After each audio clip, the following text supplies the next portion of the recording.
নমস্কার, সবাইকে স্বাগত। আমি দেবাশিস চক্রবর্তী রয়েছে আজকের হল্লা বলে। আমি এটা বিশ্বাস করি, যারা টিভিতে অনুষ্ঠান দেখছেন তার একটা বড় অংশ তারা ভোটার, বেশিরভাগটাই ভোটার। 18 বছরের নিচে কেউ হল্লা বল দেখেন আমি জানি না, তবে সোশ্যাল মিডিয়ায় যেভাবে আপনারা রেসপন্স করছেন আমার খুব ভালো লাগে।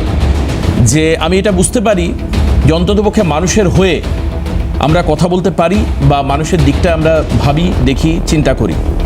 এটা আমি বিশ্বাস করি এবং মানি একদম পুরোপুরি যে মানুষই ভোট দিয়ে সরকার তৈরি করে।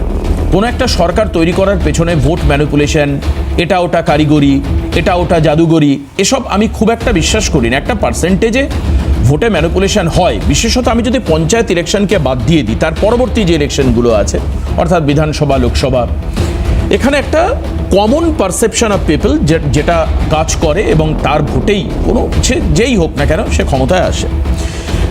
এখন ভোটের আগে কি হয়, এখনও তো দিন ঘোষণা হয়নি। ফেব্রুয়ারি লাস্ট উইকে হয়তো দিন ঘোষণা হতে পারে আমাদের ভোটে। কিন্তু তার আগে যে সমস্ত রাজনৈতিক বা অরাজনৈতিক সভাগুলো হচ্ছে বিভিন্ন জায়গায়, অর্থাৎ অরাজনৈতিক বলতে কোনো একটা সরকারি হয়তো সভা হচ্ছে বা রাজনৈতিক, এখন তো আর সেই সীমারেখাটা খুব একটা নেই যে কোনটা রাজনৈতিক কোনটা অরাজনৈতিক সভা। সব জায়গা থেকেই পলিটিক্যাল বক্তব্য নেতারা রাখেন বা নেতৃত্বরা রাখেন। এখন প্রশ্ন হচ্ছে যে আমাদের এই পশ্চিমবঙ্গে বাম জমানার পরিবর্তনের ক্ষেত্রে বড় প্রেক্ষাপট তৈরি করেছিল সিঙ্গুর, এ বিষয়ে কোনো সন্দেহ নেই। বড় প্রেক্ষাপট তৈরি করেছিল নন্দীগ্রাম, এ বিষয়ে কোনো সন্দেহ নেই। সেই সিঙ্গুরের মাটিকে এবার 2026-এর অন্যতম ভোট, যেটা বিজেপির কাছে একটা প্রেস্টিজ ইস্যু, যেটাতে বিজেপি বলছে যে এবার যদি ভোটে না জিতি তাহলে আর জেতা যাবে না। বিজেপির অনেক নেতা বলছেন এটা অনেকটা ওই শিয়ালদা থেকে ছেড়ে যাওয়া লাস্ট ট্রেনের মতো, এবার চলে গেলে আর আমরা পরবর্তীতে ট্রেন পাবো না। বাংলা, বাঙালি, হিন্দু, বিশেষ করে হিন্দু সনাতনীদের বাঁচানোর জন্য এটাই শেষ লড়াই। সেখানে অন্যদিকে ওই পরিবর্তনের মাটি সিঙ্গুরকে আবার কাজে লাগাতে চাইছেন মমতা বন্দ্যোপাধ্যায়, যেখানে তিনি সিঙ্গুরের জন্য কি কি করেছেন সেটা আরেকবার, মানে সিঙ্গুরের ঘটনা ঘটেছিল 6-7, তাহলে সেই 6-7 থেকে শুরু করে আমি যদি হিসেব করি তাহলে মোটামুটিভাবে 20 বছর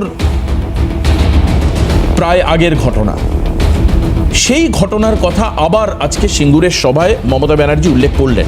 আর একই দিনে বাংলার মাটিতে আসলেন বিজেপির নবনির্বাচিত সর্বভারতীয় প্রেসিডেন্ট, সভাপতি নীতিন নবীন।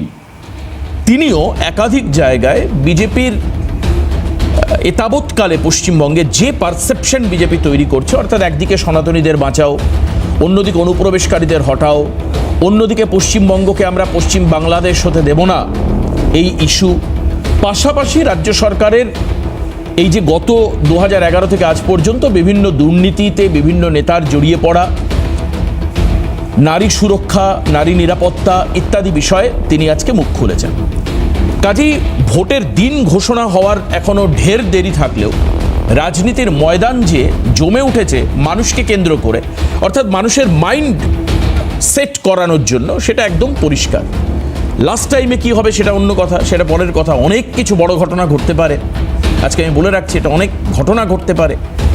কিন্তু এখন এই মুহূর্তে দাঁড়িয়ে সিঙ্গুরে মমতা বন্দ্যোপাধ্যায় আরেকবার তুলে আনলেন সিঙ্গুর আন্দোলনের কথা, কারণ আপনারা জানেন যে আজকে ওনার সেখানে সভা ছিল।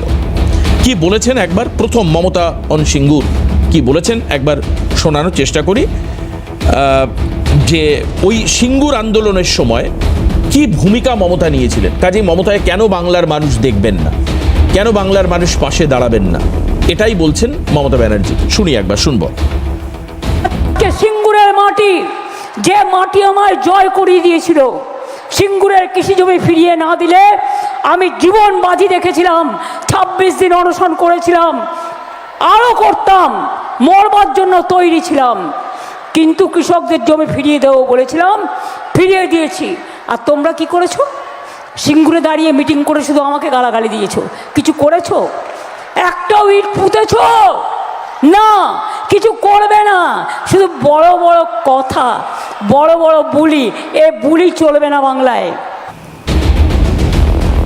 আমরা আসবো আলোচনায়। যারা আজকে আলোচনাকে সম্ভ্রান্ত করে তুলবেন, রাজনৈতিক দিক থেকে আলোচনায় তাদের নিখুঁত বক্তব্য এবং উপস্থাপন করবেন, আমি তাদেরকে পরিচয় করে দিই। আমাদের সঙ্গে অনলাইনে রয়েছেন টিএমসি মুখপাত্র কৃষাণু মিত্র। স্বাগত জানাই কৃষাণুদাকে আজকের অনুষ্ঠানে। আমাদের সঙ্গে স্টুডিওতে রয়েছে সৌমিক রাহা, বিজেপি মুখপাত্র। সৌমিককেও স্বাগত জানাই। আমাদের সঙ্গে রয়েছেন শুভাশিস ভট্টাচার্য, জাতীয় কংগ্রেস মুখপাত্র। শুভাশিস দাকেও স্বাগত জানাই। আমাদের সঙ্গে আর কিছুক্ষণের মধ্যে দেবজ্যোতি চক্রবর্তী, সিপিএম বাম মুখপাত্র, তিনি এসে উপস্থিত হবেন। কৃষ্ণানুদার কাছে আমার প্রশ্ন, কৃষ্ণানুদা, একটা আন্দোলন পশ্চিমবঙ্গের বামেদের শক্ত খুঁটিকে নুড়িয়ে দিয়েছিল, 2006-07 সিঙ্গুর আন্দোলন। এরপরে মমতা বন্দ্যোপাধ্যায় বিরোধী নেত্রী থেকে 2011 জয়লাভের পরে রাজ্যের শাসক দলের নেতৃত্ব বটেই, তিনি রাজ্যের মুখ্যমন্ত্রী, স্বরাষ্ট্রমন্ত্রীর সঙ্গে আরও একাধিক দপ্তর তিনি দেখেন। আজকে সিঙ্গুরের মাটিতে দাঁড়িয়ে এই কথাগুলো আবার বলবার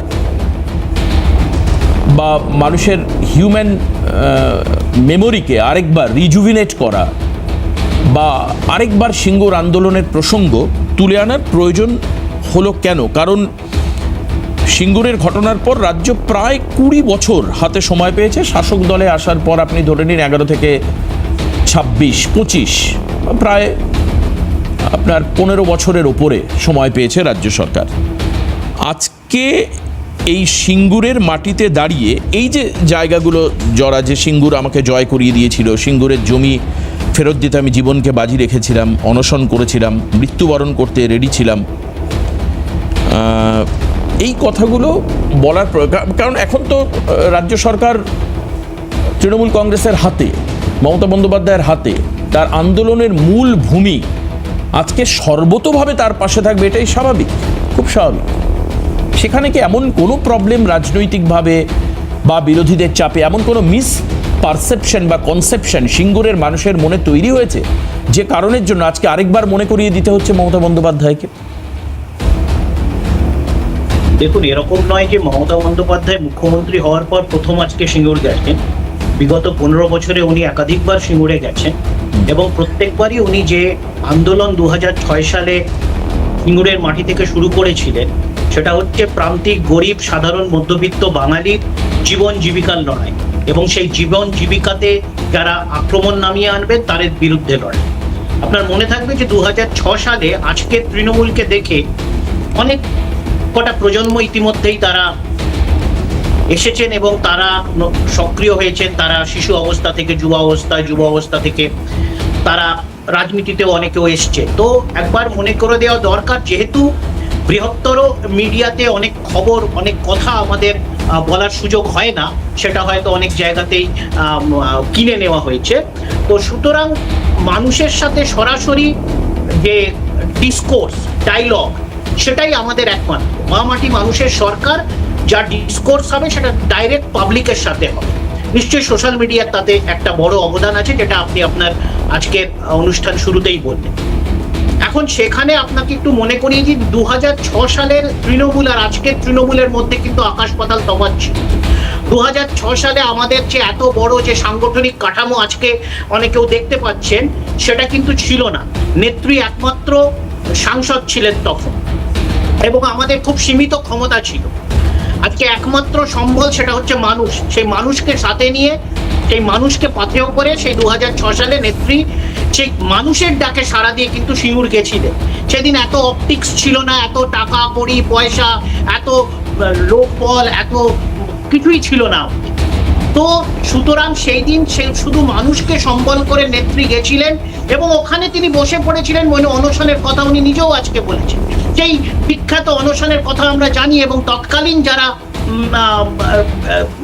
বিভিন্ন দল ছিলেন, যারা ক্ষমতাসীন দল ছিলেন বা তৎকালীন কেন্দ্রে যারা বিরোধী দল ছিলেন, তারাও কিন্তু সেদিন তাদের নেত্রীর পাশে এসে দাঁড়িয়েছিলেন। তারাও কিন্তু এই সিঙ্গুর আন্দোলনকে সেই দিন সমর্থন করেছিলেন। আজকে প্রধানমন্ত্রী নরেন্দ্র মোদী বা বিজেপি নেতৃত্ব যাই বলুক, বাস্তবটা হচ্ছে, সত্যিটা হচ্ছে একবার মনে করে দেওয়া দরকার। তাই জন্যে আজকে তো প্রশাসনিক মিটিংয়ে গেছিলেন এবং বিগত 15 বছরে বাংলাতে যে সার্বিক উন্নয়ন, গরিব, প্রান্তিক, মধ্যবিত্ত মানুষের যে উন্নয়ন, প্রান্তিক সমাজের আদিবাসী হোক, আজকে তপশিলি হোক, তপশিলি জনজাতি, তপশিলি উপজাতি, আজকে মাইনরিটি, তাদের সার্বিক যে উন্নয়ন হোক, এই তার কথা তিনি তুলে ধরেছেন এবং তার থেকে এই হুগলি জেলা আজকে সিঙ্গুর এই পুরো বেষ্টিত যে অঞ্চল সেখানেও যে উন্নয়ন হয়েছেন সেটাই কথা হয়েছে।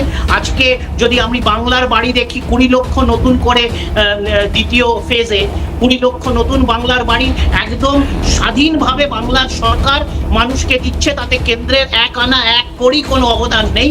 তো সে তার মধ্যে সিঙ্গুর অঞ্চলে হুগলি জেলারও প্রচুর মানুষ আছেন, যেগুলি বলা হচ্ছে আজকে লক্ষ্মীর ভান্ডার থেকে কন্যাশ্রী হলে যত সরকারি প্রকল্প আছে। এবং যেহেতু সিঙ্গুর হুগলি জেলা একটা কৃষিভিত্তিক জেলা এবং আন্দোলনটাও কৃষি জমি, বহু ফসলি কৃষি জমি বাঁচাবার আন্দোলন ছিল এবং তার দরুন এই কৃষি সংক্রান্ত যে অগ্রগতি বিগত 15 বছরে রাজ্যে হয়েছে, যে কোল্ড স্টোরেজ হোক, কৃষি বিপণনী ব্যবস্থা হোক, সরকারি বেসরকারি প্রচেষ্টাতে যত বিপণনী হয়েছে, কৃষকের মূল্য বৃদ্ধি হোক, এই সব কথাই আজকে তুলে ধরা হয়েছে।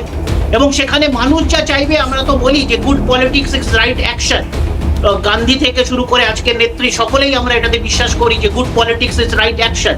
তো সুতরাং মানুষের যা দাবি হয় সেই মানুষের দাবিকে সাড়া দেওয়া হচ্ছে রাজনৈতিক দল এবং রাজনৈতিক নেতৃত্বের কর্তব্য এবং তাদের একমাত্র অঙ্গীকার, একমাত্র পাথেয় হওয়া উচিত বলে আমরা মনে করি। এবং তার দরুন সিঙ্গুরের মানুষকে আরেকবার এই প্রশাসনিক বৈঠকের মাধ্যমে মনে করা দেওয়া হয়েছিল। তার কারণ হচ্ছে মধ্যখানেও কিছু মিথ্যাচার হয়েছিল, প্রধানমন্ত্রীকে ওখানে নিয়ে গিয়ে কিছু মিথ্যে কথা বলানো হয়েছিল এবং সেখানে সারমর্ম যেটা বলা যায় না সেটা যখন প্রধানমন্ত্রী বলেনি, তাদের মধ্যে যে খুব একটা দুঃখজনক অবস্থা বিজেপি কর্মীদের মধ্যে দুঃখ সঞ্চারিত হয়েছিল, সেটা আমরা দেখছিলাম যে তারা অনেকটা কোণঠাসা, অনেকটা ভেঙে পড়ার মতো হয়েছিল। তার কারণ হচ্ছে কেন্দ্র সরকারকে অনেক জবাবদিহি করতে হবে বিগত এই 12-13 বছরে কেন্দ্র সরকারের, মোদী সরকারের যে বঞ্চনা। আজকে রেল লাইন থেকে শুরু করে সেই কেন্দ্রীয় প্রকল্প বাস্তবায়িত হয়েছে যেটা নেত্রীর হাত ধরে হয়েছিল, যার বাজেট থেকে শুরু করে যা রূপায়ণ সব নেত্রী করে গেছিলেন, এরা শুধু ফিতে কেটেছে। নতুন করে কোনো প্রকল্প বাংলার মানুষ, হুগলি জেলার মানুষ, সিঙ্গুরের মানুষ কিন্তু দেখেনি।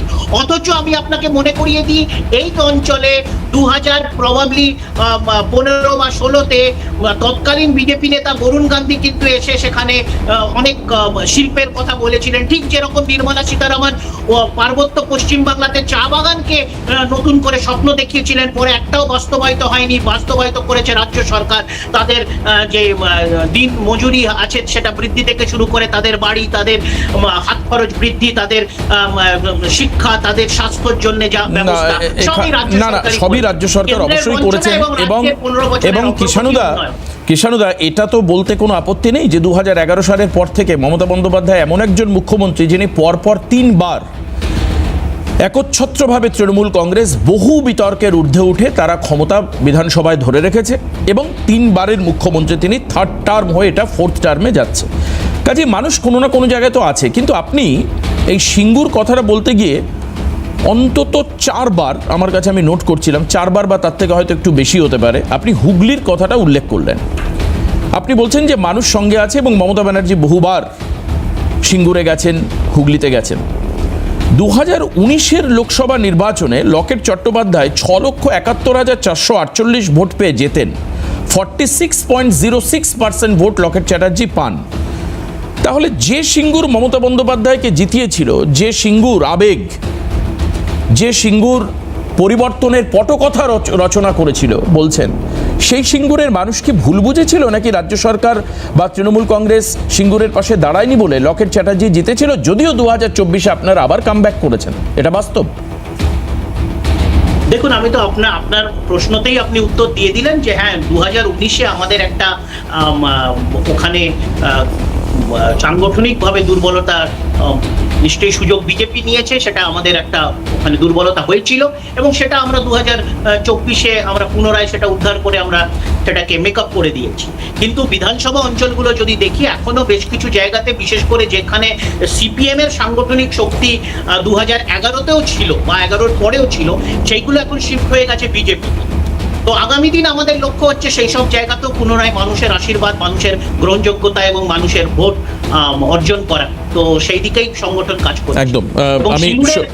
হুগলি জেলা ওতপ্রোতভাবে জড়িত এবং হুগলি জেলার দুটো লোকসভা, আরামবাগ এবং হুগলি, এবং আমাদের একটা ছিল না, এবার আমরা দুটোই জয়ী হয়েছি। বিধানসভাতেও আপনি দেখতে পাবেন যে 2021 থেকে 2026-এ আমরা অনেক বেশি ওখানে সিট জয়। আপনি মনে হয় কিষাণুদা আপনার দলের একজন বর্ষিয়ান নেতার লোকসভাটা ভুলে গেলেন। উনি কিন্তু আইনে আপনাদের অনেকভাবে হেল্প করেন। প্লিজ না, আপনি শ্রীরামপুরের কথা বলছেন, আপনি আমি শ্রীরামপুরের ওই জায়গাটা বাদ রাখছি, যেটু ওটা মানে অপর প্রান্তে পড়ে যাচ্ছে। আচ্ছা, আমি আবার না মানে ওই হুগলির অঞ্চলে আরামবাগ এবং হুগলির মধ্যে কিনা, হুগলি জেলার হুগলির মধ্যে কিনা, যেখানে বিজেপি কিছুটা সাংগঠনিক ক্ষমতা অর্জন করেছিল, সেখানে আমরা পুনরুদ্ধার করে ফেলি। বেশ, আচ্ছা সৌমিক, তোমার কাছে আসি। এই যে সিঙ্গুরের মাটি, এখানে প্রধানমন্ত্রী এসেছিলেন। আমি ধ্রুপদী বাংলা ভাষার স্বীকৃতি আমি এখানে আসবোই না, এই জায়গাটা আসবো না। কিন্তু এই যে সিঙ্গুরের মাটিতে, সিঙ্গুরের যে লক্ষ্যমাত্রা ছিল, বামফ্রন্টের লক্ষ্য, তোমাদের লক্ষ্য নয়, যে এখানে বাম জমানার শেষের দিকে এসে বাম নেতারা রিয়ালাইজ করেন যে কৃষির পাশাপাশি শিল্প গড়ে তোলা প্রয়োজন। এবং আজকের দিনে দাঁড়িয়েও, স্টিল টুডে, 2006-এর ঘটনা, আজকে 2026, আজকের দিনে দাঁড়িয়েও পশ্চিমবঙ্গের মানুষের একটা বড় ডিমান্ড হচ্ছে যেখানে শিল্প বা শ্রমিক সেই সংখ্যায় নেই। হয়তো কর্পোরেটস আছে, বিভিন্ন কারখানা, আইটি সেক্টর তৈরি হয়েছে, বা বিভিন্ন অফিসে লোক কাজ করছেন, কিন্তু শ্রমিক, ওই যে ম্যাসিভ যে শ্রমিক, যেটাকে ব্যারাকপুর শিল্পাঞ্চল, হুগলি শিল্পাঞ্চল, বা তোমার ধরো হাওড়া শিল্পাঞ্চল, হ্যাঁ, বা ডোমজুড়, এই সমস্ত জায়গায় ছিল, সেটা এখন অভাব। বিজেপি মানে ঠিক এই সিঙ্গুরকে কি ক্যাপচার করতে পারবে, বা সিঙ্গুর কেন্দ্রিক লড়াইতে মানুষকে কি আস্থা যোগাবে? দেখুন, বিজেপির আলাদা করে মানুষের মন নতুন করে জয় করার কোনো জায়গা আমার মনে হয় এবার নেই। তার কারণ অনেক আগে থেকেই সাধারণ মানুষ তারা জাগ্রত হয়েছে। কিভাবে হয়েছে? আজকে মমতা বন্দ্যোপাধ্যায় তো এতগুলো কথা বলতে হলো, কাকে বলতে হলো? সেই মমতা বন্দ্যোপাধ্যায়কে, যিনি কিনা পাঠ্য বইয়ের মধ্যে সিঙ্গুর আন্দোলনকে ঢুকিয়েছিলেন। সিঙ্গুর শব্দটা একবার মাননীয় মুখ্যমন্ত্রীর অনুপ্রেরণা 4 থেকে 5 বার, মানে একটা ছাত্রকে একবার সিঙ্গুর পড়তে হচ্ছে, কিন্তু মুখ্যমন্ত্রীর নামটা 4 থেকে 5 বার পড়তে হয়েছে।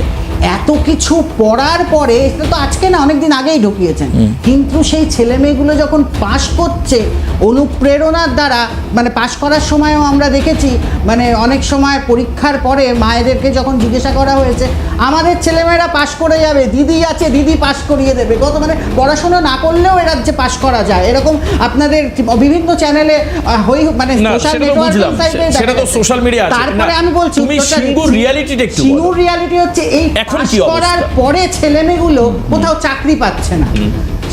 তাদেরকে পশ্চিমবঙ্গে একজন ছেলেমেয়েকে, মানে খুব মেধাশীল ছেলেমেয়েকে, যারা ইঞ্জিনিয়ারিং পাশ করেছে, তারাও কিন্তু পশ্চিমবঙ্গে ওই কল সেন্টার 12,000 থেকে 15,000, 20,000, আর যদি না হয় এ রাজ্যের ইকোনমিক্যাল গ্রোথটা এতই শূন্য, তাদেরকে চলে যেতে হচ্ছে বাইরে বিভিন্ন গুজরাটে, যে এ রাজ্যকে আমার মাটি সইবে না, ইউপি বিহার হইবে না, তাদেরকে বিহারেও চলে যেতে হচ্ছে, গুজরাটে, ইউপিতে, বিভিন্ন জায়গায়, ব্যাঙ্গালোরে চাকরি করতে হচ্ছে। তারা এখানে চাকরিটা পাচ্ছে না, ইকোনমিক্যাল গ্রোথকে একদম শেষ করে দিয়েছে। এবং যে মূল কারণ শিল্প আসছে না, তার কারণ কি?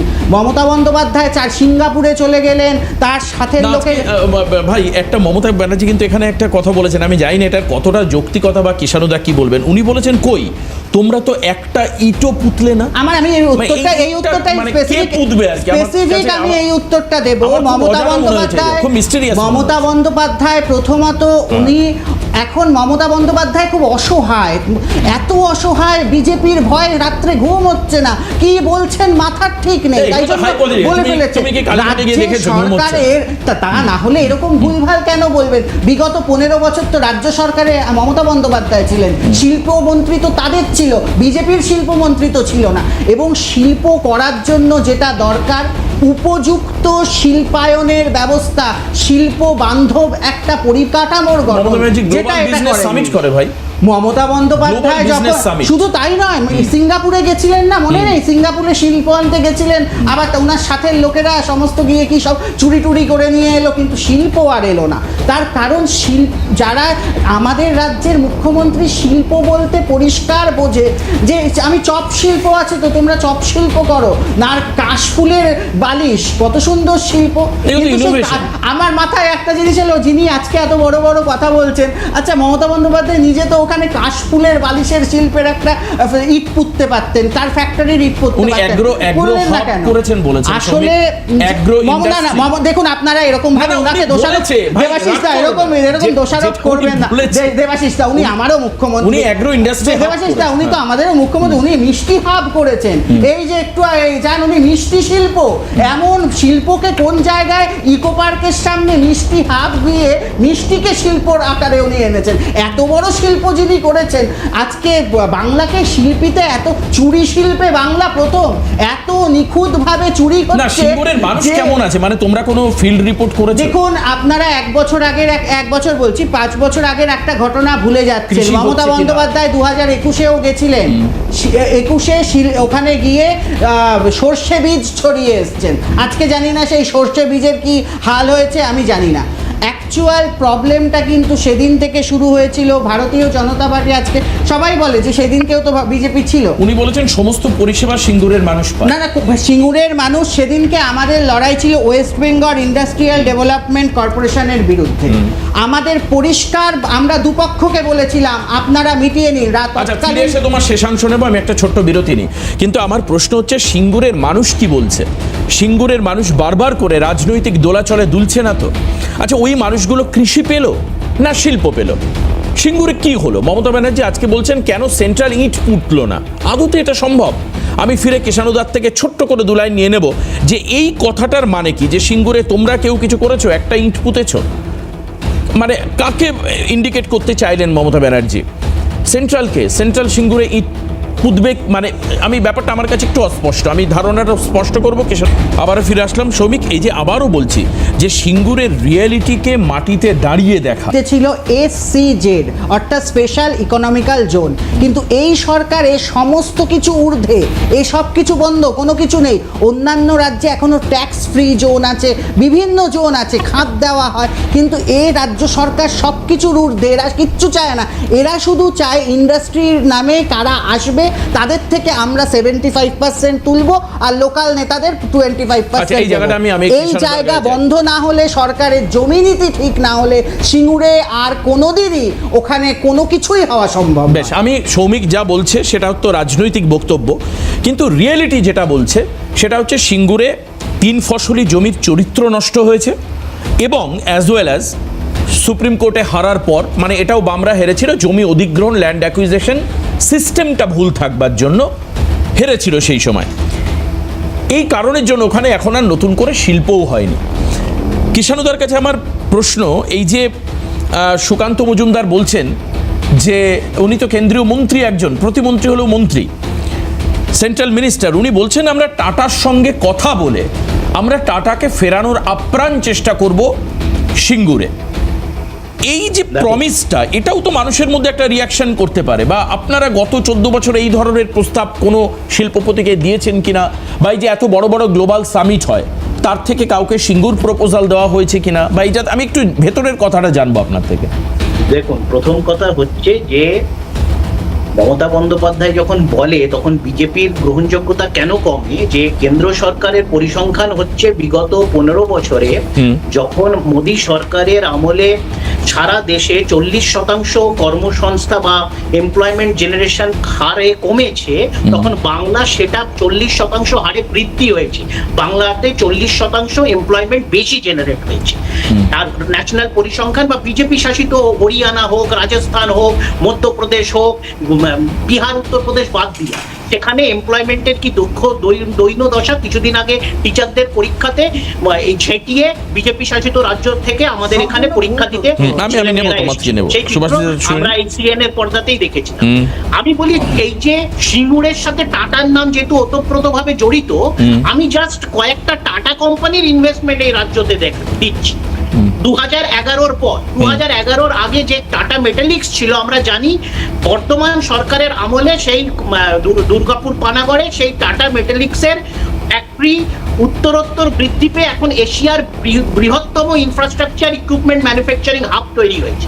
দ্বিতীয় হচ্ছে টিসিএস, টাটা কনসালটেন্সি সার্ভিসেস, প্রথমে 2012-তে তার যাত্রা শুরু করে আমাদের এই সরকারের আমলে, এবং সেখানে 16,500 কর্মসংস্থান থেকে আজকে বেঙ্গল সিলিকন ভ্যালিতে TCS2 প্লান্টে 25,000 নতুন মানুষ কর্মসংস্থানে যুক্ত হয়েছে, যেটা বিজেপির প্রতিনিধি শুনে ভালো লাগবে, ওটা SEZ এর আন্ডারে পড়ে, ওটা স্পেশাল ইকোনমিক জোন।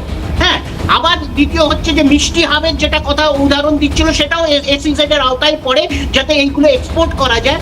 আবার টাটার যে ফুড প্রসেসিং ইউনিট, যেটা আমাদের পার্বত্য পশ্চিম বাংলাতে শিলিগুড়ি, জলপাইগুড়িতে টাটা টি এবং অন্যান্য ফুড প্রসেসিং ইউনিটকে কেন্দ্র করে টাটার ইনভেস্টমেন্ট হয়েছে। টাটা হসপিটাল আমি বাদ দিলাম, সেটার উত্তরোত্তর বৃদ্ধি হয়েছে 2011-র পর।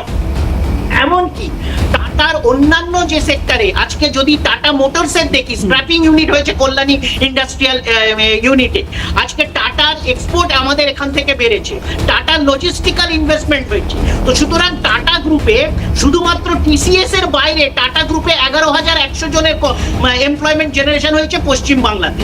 তো ওরা খবর রাখে না। আজকে পশ্চিম বাংলা দক্ষিণ ভারতের বাইরে একমাত্র রাজ্য যে অতিরিক্ত কর কেন্দ্রকে নেয় না। আজকে প্রত্যেক 100 টাকার বিনিময়ে বেশ, কিষাণদা, আমি শুনেছি। শ্রমিক, তোমাকে একটু ওয়েট করতে হবে।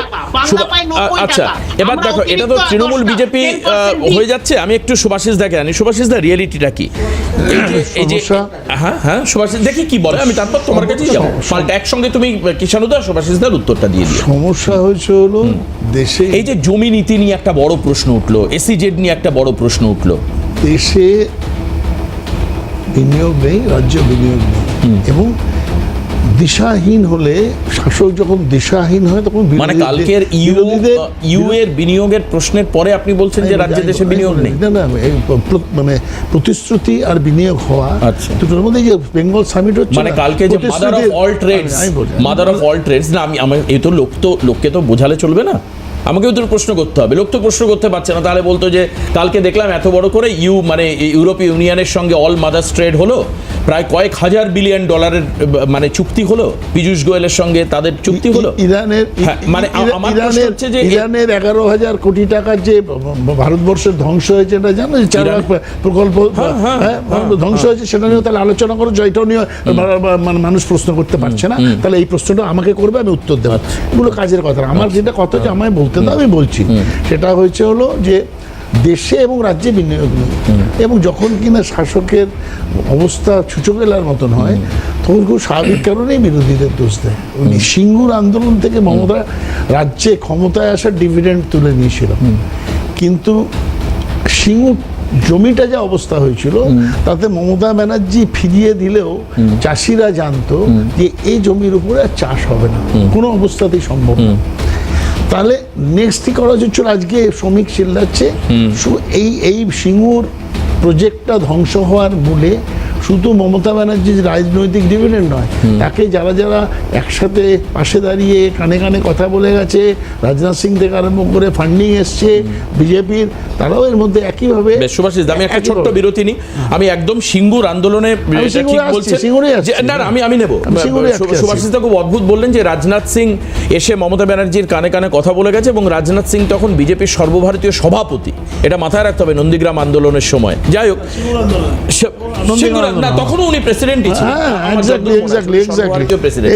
কিন্তু কোনো একটা জায়গায় সুভাষিস দা ভুলে গেলেন যে 2011 সালের বিধানসভা নির্বাচনে সুভাষিস দ্বারা তৃণমূল কংগ্রেসকে জড়িয়ে ধরে ভোটে লড়েছিলেন। এই জায়গাটা ভুলে গেলেন। আবার সবসময় তো বললে হবে না, 15-30 মিনিট শুনে বলেছো না, তুমি বলবে। তুমি যদি এখন এই টিভিতে বায়োগাড়ি তৈরি করো, তুমি তো চা গলায় দেবে, একটু গলায় চা দিয়ে ঠান্ডা হয়ে তুমি আবার বলবে। সুভাষিস দা, আমি ব্রেকে যাওয়ার আগে দিশাহীনতা বলছিলাম শাসকের। 1948 থেকে 1962 অব্দি বিধানচন্দ্র রায় এখানে আমাদের কংগ্রেসের মুখ্যমন্ত্রী ছিলেন। ভারতবর্ষের মানে আমাদের বাংলার গঙ্গা পারে যত কারখানা হয়েছে, যত শিল্প স্থাপন হয়েছে, সব বিধান রায়ের হাত ধরে। যত উন্নতি, যে টাউনশিপ তৈরি হয়েছে, ওইটুকু সময়ের মধ্যে সব করে গেছে কিচ্ছু বাজে কথা বলেনি, মানে কার্টুনের মতন ঘুরে ঘুরে বেড়ায়নি স্টেজের মধ্যে। কেউ মানুষ এগুলো মনে রাখেনি কেন? আমি একটা কথা বলবো, মানুষ সারা জীবন মানে এইভাবে ভুলে কি করে গেল? নীরশ্রী চৌধুরী লিখছে বাঙালি হলো ভয়ঙ্কর বিস্তৃতি জাতের একটা মানে জাত, যারা নিজেদের মানে কৃতিত্বকেও মনে রাখে না।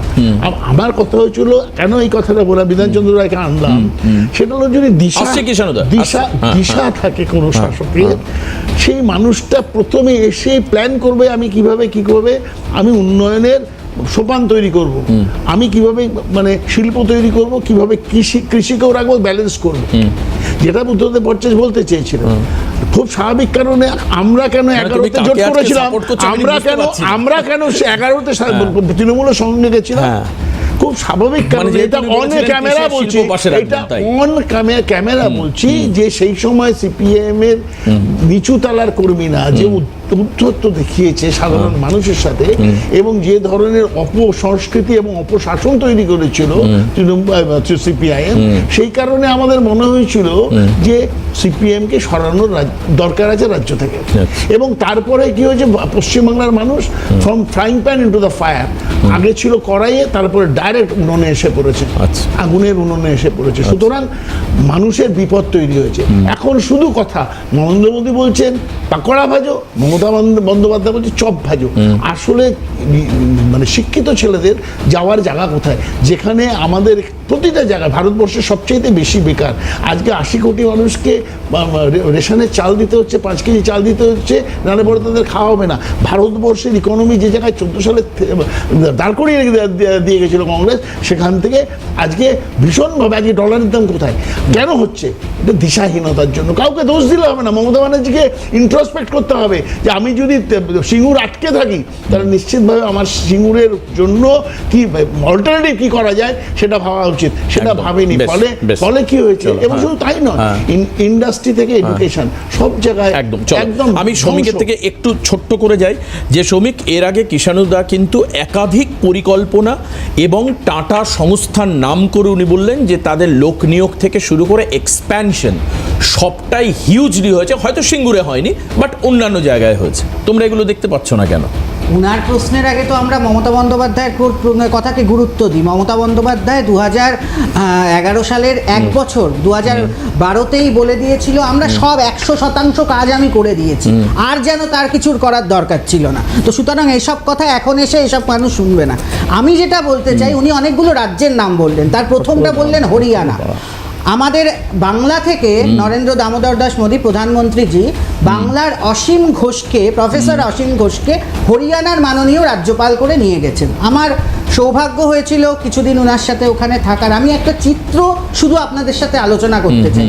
আমি যে কদিন ওখানে ছিলাম, আমি দেখেছিলাম প্রতিদিন বিভিন্ন ইন্ডাস্ট্রিয়াল বেল্ট থেকে, ইন্ডাস্ট্রি থেকে বিভিন্ন লোকেরা এসে উনার অ্যাপয়েন্টমেন্ট চেয়েছে কোথায় কবে জায়গায় গিয়ে নতুন উদ্বোধন করা হবে তার জন্য।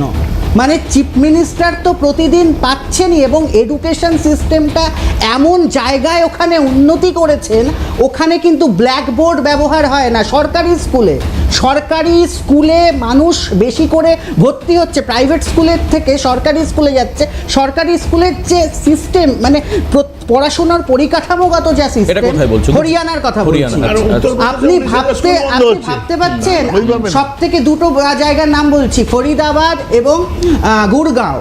ওখানে যেভাবে ইন্ডাস্ট্রিয়াল গ্রোথ হচ্ছে, এনসিআর এর মধ্যে যেভাবে হচ্ছে, দেখার বিষয়। আমরা ভালোটাকে ধরতে হবে। গুজরাট সম্পর্কে বলছি, গুজরাটে কংগ্রেস আমল থেকে শুরু এখান থেকে চলে গেল শিল্পের উন্নয়ন, কোথায় গেল? নেই শিল্প। তুমি তো বলছো যে পশ্চিমবঙ্গের শিল্প এখন নেই, কংগ্রেসের আমলে শুরু হলে তুমি ওইটাকে কন্টিনিউ করবার জন্য মমতা বন্দ্যোপাধ্যায় 100% কাজ যারা করেছে সেই মন্ত্রিসভায় তোমাদের মন্ত্রী ছিল মানস ভুইয়া, তখন তোমাদের হয়ে ওখানে মন্ত্রিসভা ছিল, এখন ওখানে পড়ে আছে তোমাদের দলে একটা এমএলএ নেই, একটা এমপি নেই বলে তিনি তোমাদের সাথে রিলেশন রাখে না, সেটা তোমাদের ব্যর্থতা। কিন্তু মাথায় রাখতে হবে, সেদিনকে একটা গুরুত্বপূর্ণ চিঠির কথা আমি উল্লেখ করতে চাই।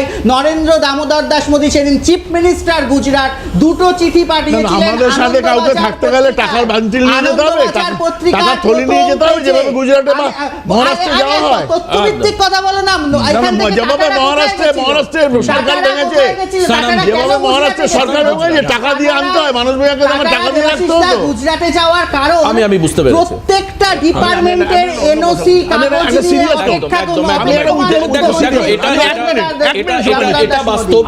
এটা বাস্তব না সুভাষিস দা, সময় নেই।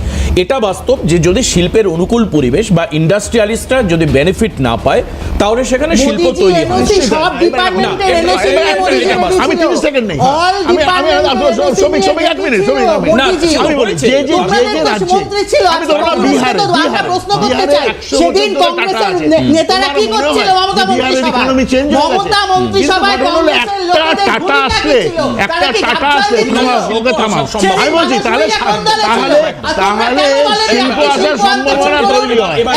স্বাভাবিক কারণে এই কারণে ব্যাপারটা হলো তোমাকে শিল্প আনার জন্য পরিকাঠামো একটা মিনিট এই যে এবার একটা নতুন জায়গা আসতেই হবে, কারণ আজকে বিজেপির সর্বভারতীয় সভাপতি নীতিন নবীন এসেছিলেন এবং তিনি বলেছেন যে এই বাংলাকে বাংলাদেশ বানানোর চেষ্টা হচ্ছে এবং তিনি বলেছেন এই সরকার অপরাধীদের বাঁচানোর চেষ্টা করছে, মা বোনেদের সম্মান নষ্ট হচ্ছে, যেটা বিজেপি রক্ষা করার চেষ্টা করার প্রস্তাব দিচ্ছে বা দাবি রাখছে।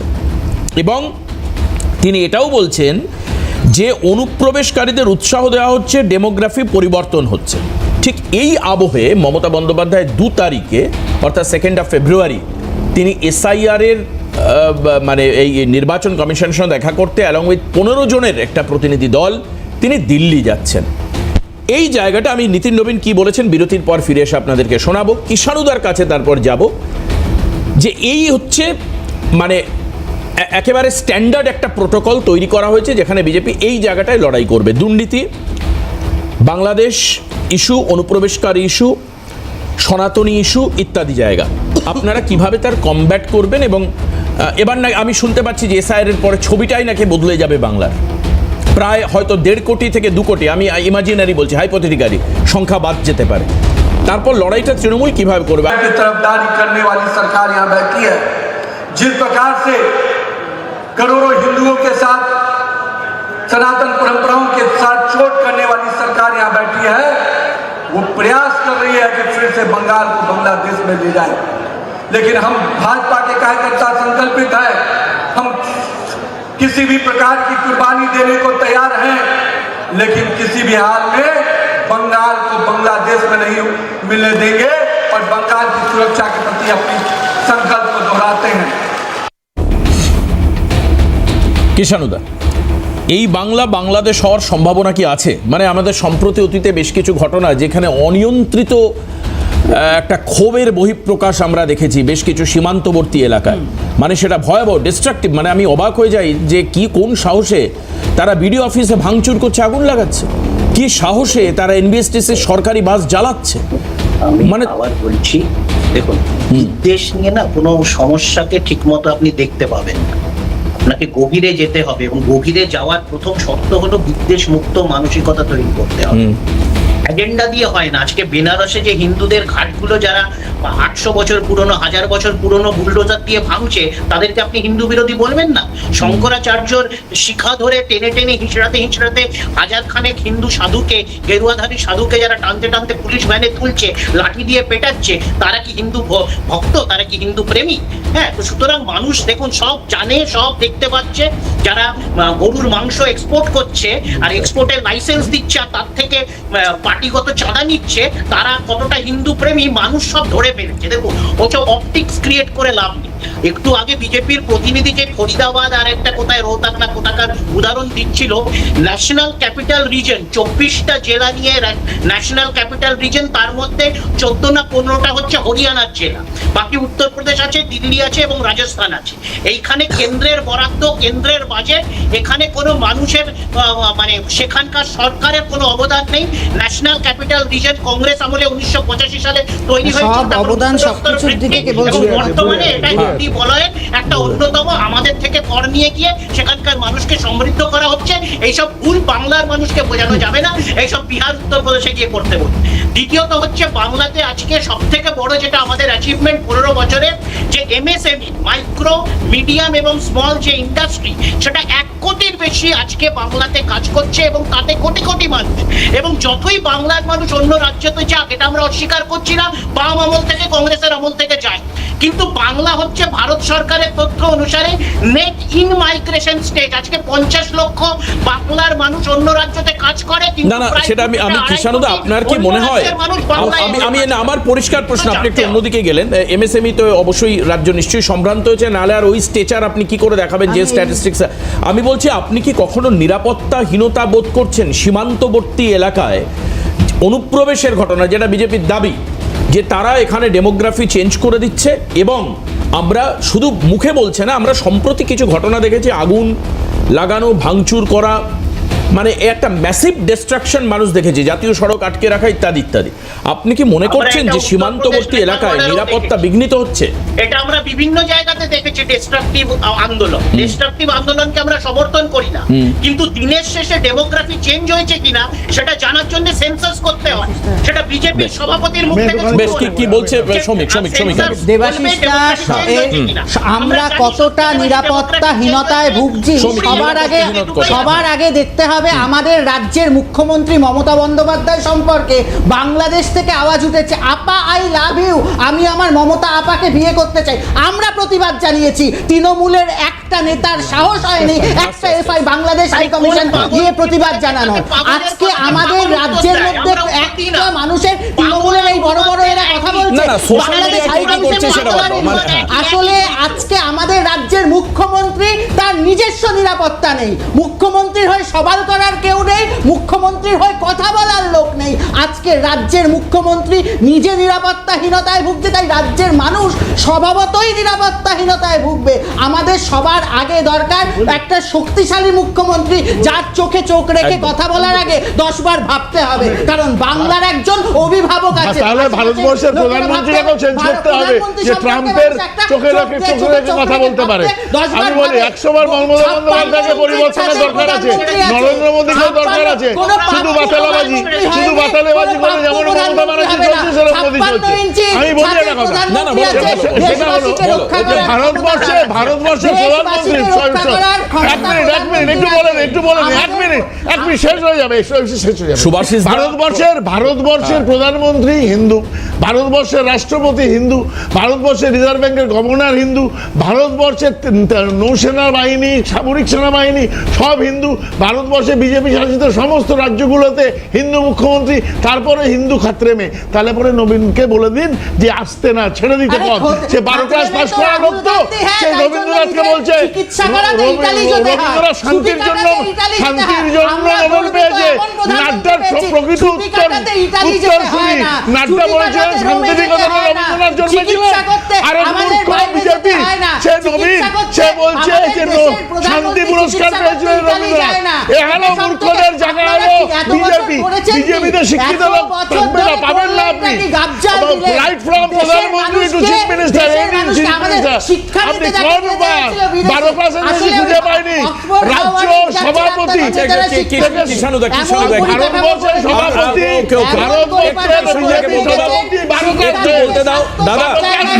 দাদা উনি আচ্ছা কিষাণু ভাই, সৌমিক, কিষাণুদা বাইরে আছে, একসঙ্গে উনি বলতে পারবেন, এটা টেকনিক্যাল প্রবলেম। কিষাণুদা প্লিজ। হ্যাঁ, না, বিজেপির প্রতিনিধির থেকে আমার জানতে ইচ্ছা করছে যে রাজীব গান্ধী প্রধানমন্ত্রী থাকাকালীন অটল বিহারী বাজপেয়ীকে বিদেশে চিকিৎসার জন্য পাঠিয়েছিলেন, অটল বিহারী বাজপেয়ী তাকে ধন্যবাদ জানিয়েছিলেন, সেটা কি তারা উপহাস করছে? বিদেশে ট্রিটমেন্ট তো অটল বিহারী বাজপেয়ী নিয়েছিলেন, তার কারণ রাজীব গান্ধীর ক্ষমতা হয়নি এই দেশে সেই পরিকাঠামো গড়ে তোলা। লজ্জাটা রাজীব গান্ধী, সেটা নিয়ে ক্রিটিসাইজ করুন। আসলে এই দেশে এমন একটা দেশের মধ্যে আমরা কথা বলছি, আপনারা আনন্দ পাচ্ছেন বাইরে, আপনাদের এই সম্যক ধারণা নেই যে সাধারণ খেটে খাওয়া মানুষ বাইরে গিয়ে চিকিৎসা নিতে পারে না। আপনারা খেটে খাওয়া মানুষের বিরুদ্ধে, আপনারা শুধু লাক্সারিয়াসের শেষ করব। আমি সবাইকে ধন্যবাদ দেব, আমি সৌমিককে, সুভাষিস দাকে, কিষাণুদাকে ধন্যবাদ দেব। এটা বাস্তব। সুভাষিস, থামতে হবে। যুগ যুগান্তে এটাই হয়ে এসছে যে ধনী মানুষেরা চিকিৎসার প্রয়োজনে তারা বাইরে যান। আমাদের দেখতে হবে যে মাস পিপল, সাধারণ মানুষের চিকিৎসা পরিকাঠামো উন্নতি হচ্ছে কিনা। দেখুন কোন না না না সে প্রধানমন্ত্রী থাকুক, তিনি বিরোধী দলনেতা। বাইরে যেতে পারে, বিরোধী দলনেতা। বাইরে আপনাকে না, না, আমি সেখানে আসবোই, আমি সেখানে আসবো। দাদা আমি আমি আসবো। ভারতের চিকিৎসা ব্যবস্থা উন্নত, আমরা এটা চাই, এটা না না এটা একটা মিনিট শেষ করব। আমাদের স্বাস্থ্য ব্যবস্থায় রাজ্য সরকারকে স্বাস্থ্যসাথী আর কেন্দ্র সরকারকে আয়ুষ্মান ভারত দিতে হয়। তার মানেটাই এটা যে মানুষ তার নিজের পয়সায় স্বাস্থ্য নিয়ে চিকিৎসা করাতে পারবেন না, তাকে সাবসিডাইজ ট্রিটমেন্ট নিতে হবে। এটা জানছে দুই সরকারই, কেউ সেটাকে অস্বীকার করতে পারে না।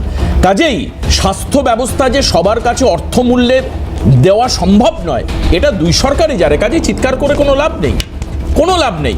আমরা চাই যে মানুষ যাতে দেশে উন্নত মানের চিকিৎসা পায়, এই হচ্ছে বিষয়। আর এই পশ্চিমবঙ্গে যাতে স্থিতাবস্থা আসে, যাতে ব্যালেন্স থাকে, এটা মাথায় রাখতে হবে। আজকে এখানে শেষ করব। সবাইকে ধন্যবাদ জানাই, কৃষাণুদা, সৌমিক এবং সুভাষিস দাকে। আর আপনাদেরকেও সর্বোপরি ধন্যবাদ জানিয়ে আজকের অনুষ্ঠান শেষ করব। সঙ্গে থাকুন। নমস্কার।